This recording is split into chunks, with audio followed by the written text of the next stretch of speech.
दोस्तों, आज हम आपके लिए महात्मा बुद्ध की ऐसी कहानी लेकर आए हैं जिसे सुनकर आप अपने अंदर उठ रहे गंदे और वासना के विचारों को अवश्य रोक पाएंगे।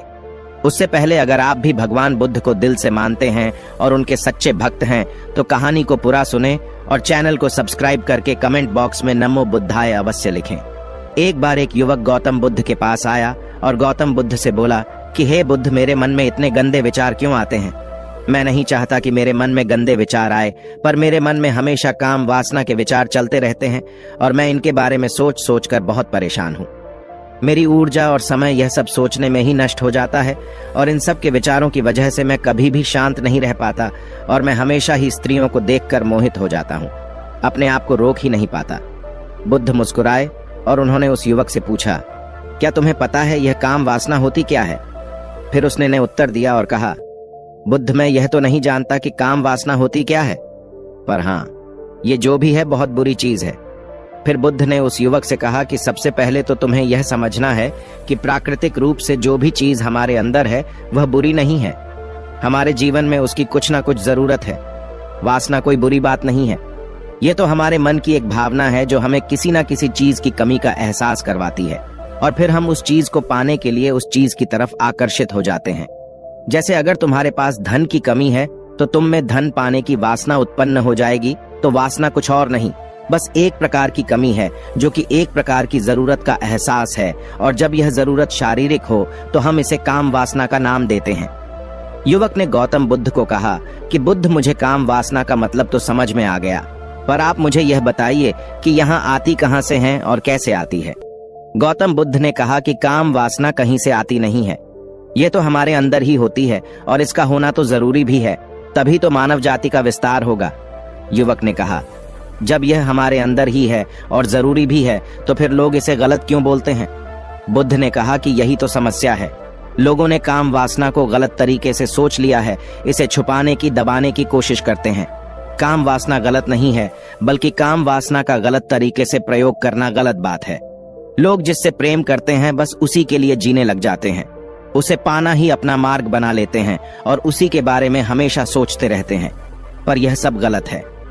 बुद्ध ने युवक से कहा, क्या तुम्हें पता है जानवरों में भी काम वासना होती है? युवक ने उत्तर दिया, हाँ बुद्ध, जानवरों में भी काम वासना होती है, क्योंकि जानवर भी तो आखिर अपने वंश को आगे ले जाएंगे। बुद्ध ने कहा, तो फिर हम जानवरों के काम वासना को गलत क्यों नहीं कहते? युवक ने कहा, मुझे नहीं पता महात्मा, आप ही मुझे बताइए। गौतम बुद्ध ने कहा कि जानवर अपनी काम वासना का प्रयोग आनंद प्राप्ति के लिए नहीं करते, वह तो सिर्फ संतान उत्पत्ति करने के लिए काम वासना का उपयोग करते हैं। जानवरों को प्रकृति ने इतनी समझ नहीं दी कि वह काम वासना को अपने सुख का आधार बना सके। मनुष्य अपनी समझ के बलबूते पर प्रकृति में पाई जाने वाली प्रत्येक वस्तु को अपने सुख के लिए प्रयोग करता है। हम इंसानों ने ही काम वासना को अपने सुख का साधन बना लिया है, जबकि प्रकृति ने तो हमें अपने वंश को आगे अग्रसर करने के लिए दिया था, लेकिन इंसानों ने इसे अपने जीवन का परम लक्ष्य बना रखा है और इस तरह से काम वासना का आ जाना गलत है। युवक ने पूछा, महात्मा जी, ये काम वासना हम पर हावी क्यों होती है? क्यों यह हमेशा क्यों आ जाती है? तब गौतम बुद्ध ने कहा कि सुनो, अब जो मैं तुम्हें बताऊंगा उसे तुम ध्यान पूर्वक सुनना। काम वासना का सारा खेल तुम्हें समझ आ जाएगा, तुम्हें तुम्हारे सारे सवालों का जवाब मिल जाएगा, बस तुम्हें ध्यान से सुनकर समझना है। एक बार की बात है, एक आश्रम में गुरु और उनके शिष्य रहा करते थे, जो रोजाना आश्रम के बाहर स्थित गांव में भिक्षा लेने के लिए जाते थे। उस आश्रम का एक शिष्य जिस गांव में भिक्षा लेने जाता था, उस रास्ते में एक नदी मिलती थी। एक दिन उसने देखा कि एक युवक वृक्ष के पीछे छिपा है। वह उस युवक के पास गया और उससे जाकर बोला, भाई, तुम इस वृक्ष के पीछे छिपकर क्या देख रहे हो? युवक ने कहा, अरे तुझे नहीं दिख रहा क्या कि मैं क्या देख रहा हूं? तब शिष्य ने नदी की तरफ देखा तो वहां पर कुछ युवतियां पानी भर रही थीं। तब उसने उस युवक से कहा, अरे भाई, वहां पर तो युवतियां पानी भर रही हैं, इसमें छिपकर देखने वाली क्या बात है? तब वो युवक शिष्य की तरफ देखकर उससे कहता है, अरे पागल, तुम्हें दिखाई नहीं दे रहा क्या कि कैसे यह परियां नदी से पानी निकाल रही है? जरा उनकी अदाओं को तो देखो, उनके कोमल शरीर को देखो, उनकी पतली कमर मटके को उठाते समय बाल खाती है और उनके बाल उनकी कमर पर कैसे लहरा रहे हैं, मानो सुंदरता बिखर रही हो। शिष्य ने फिर नदी की तरफ देखा और इस बार वह इसे देखता ही चला गया। अभी तक तो कुछ भी नजर नहीं आ रहा था और वह बिल्कुल निर्भय था। उसे किसी भी बात का कोई डर नहीं था। लेकिन अब वो छिपने लगा और उन युवतियों को देखने लगा। और जब वो छिपकर उन युवतियों को देख रहा था, तभी वह अचानक अंदर से कांप गया और उसने कहा कि यह मैं क्या कर रहा हूं? मैं जो कर रहा हूं वह सही नहीं है। मुझे यहां से चले जाना चाहिए। और फिर वह जल्दी से वहां से चला गया। वो आश्रम पहुंच जाता है। आश्रम जाकर वो अपने कार्यों में लग गया। लेकिन जो अभी वह देखकर आया था, वही उसकी आंखों के सामने बार बार आ रहा था। उसके मन में वही दृश्य चल रहा था। उसका मन वही सब कुछ देखने के लिए उतावला हो रहा था। उसका किसी भी काम में मन नहीं लग रहा था। सुबह होते ही वह जल्दी ही भिक्षा के लिए आश्रम से निकल जाता और उस नदी के पास वाले वृक्ष के पास जाता, जहां पर वह युवक पहले से मौजूद रहता था। उसके साथ मिलकर युवतियों को छुप छुप कर देखता था। अब वह रोज ऐसा करने लग गया। यह उसके रोज का काम हो गया। अब उस शिष्य का मन किसी भी काम में नहीं लगता था। वो हमेशा ही किसी न किसी प्रकार के विचार में उलझा रहता। वो आश्रम के कार्यों को भी ठीक तरीके से नहीं कर रहा था। ना वो ठीक से सो पाता था, ना वो ठीक से खाना खा पाता था। उसका मन बेचैन सा रहता था। उसका मन बार बार उन युवतियों के सौंदर्य को देखने के लिए लालायित होता रहता था। जब गुरु दीक्षा देते, तब भी उसका मन कहीं और विचारों में खोया रहता था। गुरु ने अपने शिष्य की इन हरकतों को भांप लिया था। तब एक दिन गुरु ने शिष्य को अपने पास बुलाया और कहा कि आज से मैं भी तुम्हारे साथ भिक्षा मांगने चलूंगा। तुम और मैं साथ साथ भिक्षा मांगने चलेंगे। तभी शिष्य गुरु को मना करते हुए बोला, नहीं गुरुदेव, आप परेशान क्यों हो रहे हो? मैं अकेला ही ठीक से भिक्षा मांग सकता हूं। गुरु ने शिष्य से कहा कि ठीक है, तुम अकेले ही भिक्षा मांगने जाओ। शिष्य तुरंत वहां से भिक्षा मांगने के लिए निकल गया।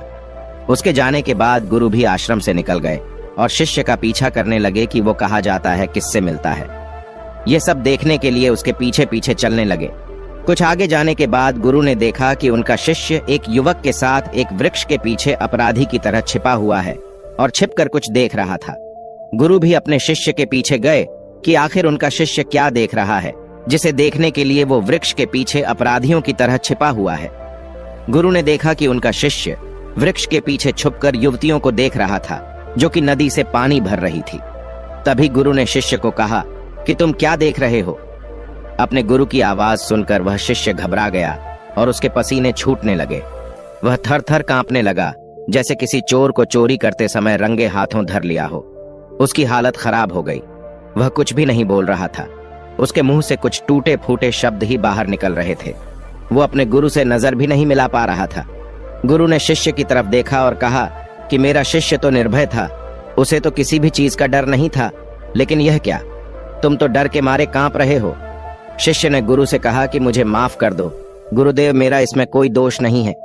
उस युवक ने मुझे बहका दिया था, लेकिन आपसे मैं वादा करता हूं कि आज के बाद मैं ऐसा कभी दोबारा नहीं करूंगा। मुझे माफ कर दो। गुरु ने शिष्य से कहा कि कोई बात नहीं, पर इस बात का तुम ध्यान रखना कि हम जैसी संगति करते हैं, वैसा ही फल हमें प्राप्त होता है। उसके विचार हमारे अंदर प्रवेश करते हैं, इसीलिए अच्छी संगति करो, जिससे तुम्हारे अंदर अच्छे विचारों का प्रवेश हो। फिर गुरु और शिष्य आश्रम लौट आए और फिर से आश्रम के कार्यों पर ध्यान देने लगे। उसने उस रास्ते को त्याग दिया और दूसरे रास्ते से जाने लगा।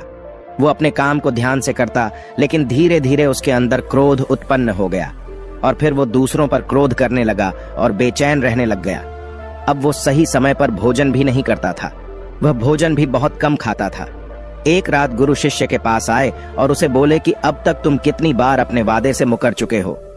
यह सुनकर शिष्य अपने गुरु के चरणों में गिर गया और रोने लगा।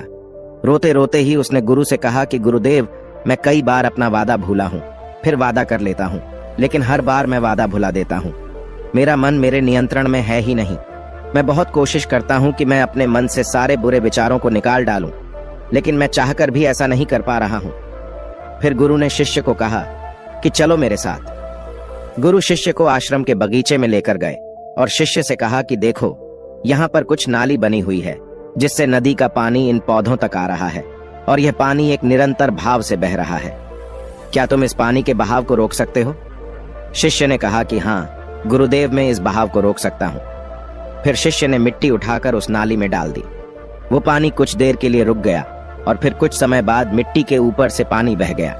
गुरु ने शिष्य से कहा, अरे यह क्या, यह तो पानी रुका ही नहीं, फिर शिष्य ने कुछ मट्टी पत्थर उठाकर उस नाली में डाल दिए और फिर कुछ समय के लिए पानी रुक गया, लेकिन फिर उस पत्थर के ऊपर से पानी निकल आया। फिर गुरु ने कहा कि यह क्या हुआ? पानी तो फिर से बह गया। तुम तो बोल रहे थे कि तुम इसे रोक दोगे। क्या हम किसी काम को रोकना चाहे तो क्या हम उसे रोक नहीं सकते? तब शिष्य ने कहा, कोई बात नहीं गुरुदेव, मैं इस पानी को तो आपको रोक के दिखाऊंगा। वह फिर से एक भारी सा पत्थर लेकर आया और उसे नाली पर डाल दिया और पानी रुक गया। तब गुरु से कहा कि देखा गुरुदेव, मैंने कहा था ना कि पानी को मैं रोक दूंगा। मैंने पानी को रोक दिखाया, आपकी बात मैंने पूरी कर दी।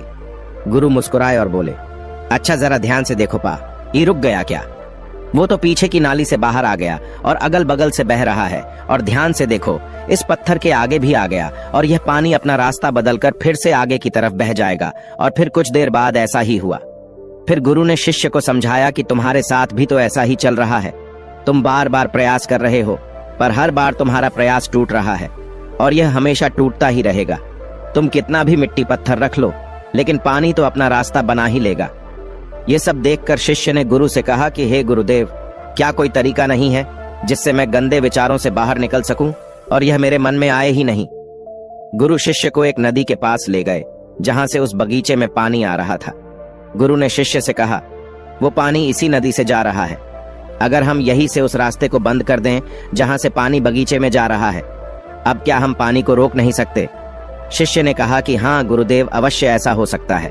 मैं इस पानी को यहीं से बंद कर देता हूँ, तब आगे की नाली में पानी जाएगा ही नहीं और फिर बगीचे में पानी जाएगा ही नहीं। फिर शिष्य ने नदी से जाने वाले रास्ते को बहुत मेहनत करके पत्थर और मिट्टी डाल डालकर बंद कर दिया और गुरु से कहा कि गुरुदेव, मैंने पानी को बंद कर दिया है, अब यह पानी बगीचे में जाएगा ही नहीं। तब गुरु ने कहा कि अगर पानी बगीचे में नहीं जाएगा तो पौधों को पानी कहाँ से मिलेगा?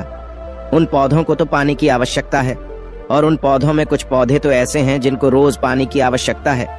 वह तो मुरझाकर मर ही जाएंगे, उनका क्या होगा? पानी तो हमें खोलना ही होगा। शिष्य ने गुरु की बात सुनकर वापस नदी से जाने वाले पानी का रास्ता खोल दिया। तब गुरु ने शिष्य से पूछा कि अगर हम इस नदी के पूरे पानी को बगीचे की तरफ कर दे तो क्या होगा? तब शिष्य ने जवाब दिया कि गुरुदेव, वहां पर जितने भी पौधे हैं वो गलकर नष्ट हो जाएंगे, वहां पर कुछ नहीं बचेगा। फिर गुरु मुस्कुराए और बोले, तुम इस बात को समझो कि हमें किसी भी चीज को रोकना नहीं है, बस हमें हमेशा संतुलन बनाए रखना है। कम पानी से भी पौधे नष्ट होते हैं और ज्यादा पानी से भी पौधे नष्ट होते हैं। हमारा जीवन संतुलन से ही चलता है। गुरु ने शिष्य से कहा कि अगर मैं तुम्हें कहूं कि तुम आम के बारे में मत सोचो तो तुम्हारे मन में सबसे पहले किसका चित्र आएगा? शिष्य ने कहा कि गुरुदेव, मेरे मन में तो पहला चित्र आम का ही आएगा।